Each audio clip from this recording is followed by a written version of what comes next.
சேப்பாக்கம் திருவல்லிக்கேணி சட்டமன்ற தொகுதியில் 3 கோடி ரூபாய் மதிப்பிலான மினி விளையாட்டு அரங்கத்தை திறந்து வைத்த துணை முதலமைச்சர் உதயநிதி ஸ்டாலின் மாணவர்களோடு கிரிக்கெட் விளையாடி மகிழ்ந்தார். மேலும் காரைக்குடி, சோழவந்தான் மற்றும் ஸ்ரீவைகுண்டம் உள்ளிட்ட இடங்களில் கட்டப்பட்ட மினி விளையாட்டு அரங்கங்களையும் காணொலி காட்சி வாயிலாக அவர் திறந்து வைத்தார். பின்னர் பேசிய அவர், இந்த ஆண்டு பட்ஜெட்டில் குறைந்தது 25 மினி அரங்கம் கட்டுவதற்கான அறிவிப்பை வெளியிட உள்ளதாக தெரிவித்தார்.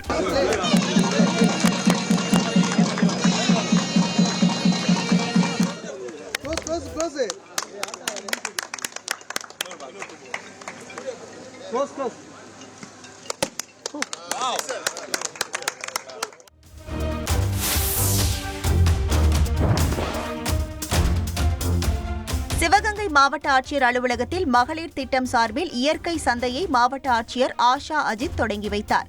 சந்தையில் மகளிர் மூலம் ஸ்டால்கள் அமைத்து இயற்கையாக கிடைக்கும் பொருட்களை குறைந்த விலையில் விற்பனை செய்யப்படுகிறது. ஆட்சியர் ஆஷா அஜித் ஆவலுடன் பாரம்பரிய அரிசி உள்ளிட்ட பொருட்களை வாங்கி சென்றார். செய்திகளை உடனுக்குடன் தெரிந்து கொள்ள உடனே சப்ஸ்கிரைப் பண்ணுங்க.